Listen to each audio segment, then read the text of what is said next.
Dan kalau ini terus dibiarkan bertumbuh dalam hidup kita, otomatis ini akan menjadi jerat dan lubang untuk diri kita sendiri.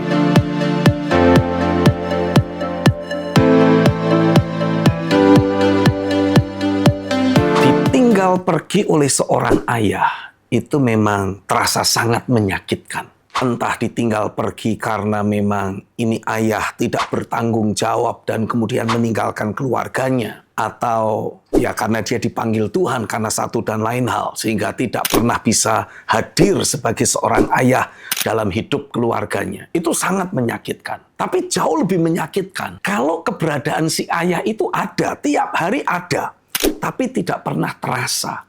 Tidak pernah ada impact. Tidak pernah ada dampak yang dirasakan oleh si anak ataupun dalam keluarga. Tanpa sadar, anak-anak akhirnya nanti akan bertumbuh dengan usaha, upaya, ingin bisa diterima, ingin bisa mendapatkan validasi, mendapatkan pujian dari seorang ayah. Karena keberadaan kita sebagai seorang anak, ya, kita belajar, beraktivitas, membuat sesuatu, itu ketika kita bawa kepada ayah kita, kepada orang tua kita, orang tua bilang, wih keren, pinter, kan gitu. Kalau dari ayah kita, ketika lihat gambar yang tak beraturan itu, kita mendengar ayah berkata, canggih banget, anakku hebat. Widih, itu rasanya hati berbunga-bunga dan siap membuat 100 lukisan yang lain. Tapi sebaliknya, kalau kita bawa hasil karya kita kepada orang tua, lalu ayah lihat, apa ini? Jelek. Itu otomatis akan merusak hati kita sebagai seorang anak. Itu otomatis akan langsung menghancurkan jati diri kita. Dan akhirnya ya kita bertumbuh jadi minder, jadi tidak percaya diri, takut-takut. Atau sebaliknya, kita ini jadi orang yang over pede. Karena demi untuk menutupi kondisi batin kita yang lagi bonyok, kita itu menguatkan diri. Atau di sisi yang lain, kita ini jadi pribadi yang selalu mencari validasi, selalu mencari pujian, haus pujian.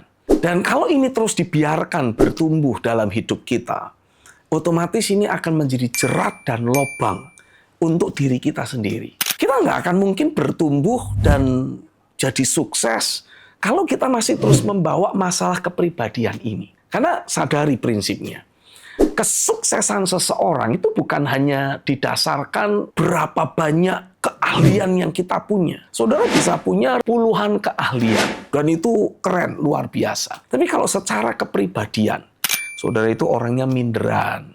Atau sebaliknya, kita jadi over confidence. Orang nanti akhirnya ngomong apa? Wah, ini NPD, sombong, mau menang-menangan sendiri.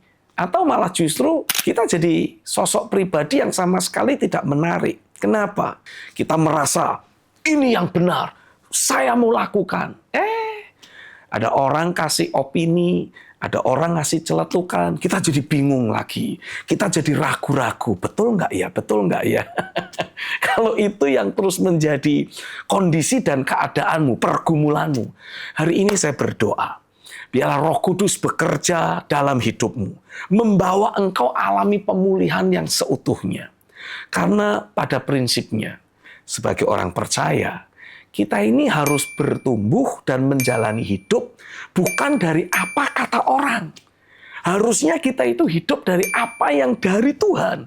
Apa kata Tuhan, apa yang kita yakini, itu yang kita perjuangkan. Karena ketika kita menjalani hari-hari kita, membuat keputusan-keputusan dalam hidup sehari-hari, berdasarkan apa yang kita yakini, berdasarkan firman yang datang kepada kita, maka walaupun ada banyak tantangan, kita pasti akan punya kemampuan menghadapi dan menaklukkan setiap tantangan yang ada. Istilahnya, kita ini tidak membawa mentalitas pecundang, tapi kita punya mentalitas pemenang. Apa sih mentalitas pecundang? Itu selalu melihat segala sesuatu dari perspektif yang negatif. Ini peluang, ini peluang. Tapi gimana kalau nanti semuanya negatif?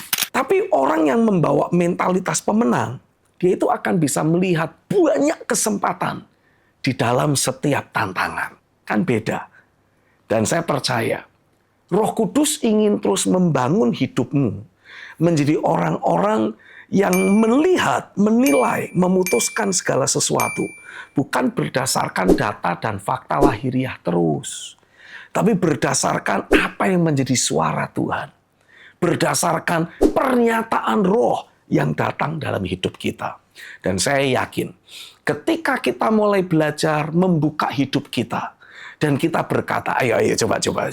Sambil kita melihat tayangan ini, saya mau saudara taruh satu tanganmu di dada dan angkat satu tanganmu. Sambil engkau ikuti saya berdoa. Katakan, Tuhan, tolong aku untuk mengalami perombakan mentalitas, perubahan konsep pikir dan dasar keyakinan.